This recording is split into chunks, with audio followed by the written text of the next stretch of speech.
As promised, you guys, my Hakuoki series is about to start, but before we get into it, okay, random disclaimer, I do not support grooming. I do not support inappropriate age gap relationships, okay? The story that we are covering, or the video game that we are covering in specifics, is set in the Bakumatsu period of Japan, which is 1860s Japan, shinsengumi, right before Japanese imperialism, okay? Anyways, though, the game is loosely tied to history. Loosely. Emphasis on loose in fictional, because this is vampires in the shinsengumi. Anyways, Chizuru, the main character, she is canonically 16. However, there is a crazy amount of writing inconsistencies going into that. So where are the writing inconsistencies before we get started in Hakuoki with Chizuru's age? Well, at the beginning of the story, she is canonically 16 years old. However, right, Heisuke Todo, he is the youngest character in the Shinsengumi's ranks. He tells Chizuru, hey, please only refer to me as Heisuke, not Todo, because we are the same age. But Heisuke is canonically 19. And then Saito Hajime, who is another character in the Shinsengumi, is the same age as Heisuke, yet Heisuke is the only one who is noted as being the youngest in the Shinsengumi. It's not even noted at all, from what I can remember, or what I read, that they're the same age. Also, Hachiro Iba, I believe that's his name, Chizuru's childhood best friend, he actually, well, I'm not going to get into spoilers, but he's one of the route characters. He's also the same age as Chizuru, but she's canonically 16 and he's 19. So how'd that work? Anyway, here are a list of the ages of all the characters going into the video game.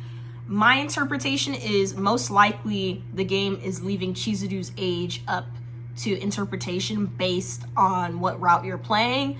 Do not quote me on that, please. Again, disclaimer, I do not support inappropriate age gap relationships. I do not support grooming. This is 1860s Japan, y'all. And vampires. We're talking about a video game. That's it. Hey guys, so before I get started on Hjikata's route for Kyoto wins, giving a review for that, I want to give a quick review for the prologue of Chronicles in Wind and Blossom. So, the prologue starts off very similarly to the original 3DS release of the game, where Chizuru Yukimura, at the age of 16, goes to Kyoto in 1864 in search of her father, who's a doctor, right? She said that the city has a kindness to it, yet it's cold and scary and terrifying, like there's a cold air to it. One of her father's friends, Dr. Matsumoto, right? He lives in the city of Kyoto, and her father told her, hey, if you ever have any issues, go see my friend. She tries to find the friend, and she's unable to find him. It turns out that he's on, we're going to say vacation for right now, because I genuinely can't remember off the top of my head, but he's missing from the city right now. Not missing, but he's on a trip. He's on holiday. But, while she's walking through the streets of Kyoto, it quickly turns night. And one important factor of the story is she is disguised as a young boy, or young man, actually, right? She's wearing a Hjikata, I believe. I believe that's what she's wearing. But all of a sudden, since nightfall begins, a bunch of Ronin come in and seek interest in her. I think it's a Kodachi. I believe that's what it's called. It is a Kodachi. It is a Kodachi. I'm looking at my notes right here. It is a Kodachi. I took notes, y'all. I'm serious about this. I'm serious.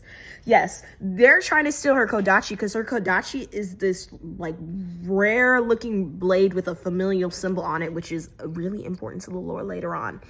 Anyways, these Ronin are trying to attack her, and she's chased. All of a sudden, these men in bright blue uniforms come out of nowhere and cut down these Ronin. And she's thinking, oh my gosh, I'm saved. I'm free. I don't have anything to fear. But she notices something weird is happening, and these Ronin that were cut down by some mysterious force in blue are being mauled to death. Honestly, they're being like mauled like in the scenes of like Cocaine Bear. It's serious, okay? It's disturbing. Yeah. She's like, what in the world is going on? This is some disturbing-ish, okay? So then all of a sudden, right, this is where we get our first introduction of the shinsengumi, but only 3 of the members, right? Okita Soji, Hajime Saito, and Hjikata Toshizo. Hjikata, I love Hjikata, but now Hajime is my favorite. So anyways, in my opinion, Soji is a little bit of a butthole. Not even a little bit of a butthole, y'all. I'm not gonna lie. I'm not the biggest fan of Soji. He is a butthole, okay? He's like, yeah, we're gonna kill you, Chizuru. We're gonna kill you. Da da da da. You better hope. You better hope nothing happens to you. Anyways, these 3 men, part of the shinsengumi, they save her. At least she thinks she's saved. And cue some more CGs. In particular, this beautiful CG of Hjikata right here. So this is the first part of the prologue, actually, that I'll be doing. So let me know if you guys want more.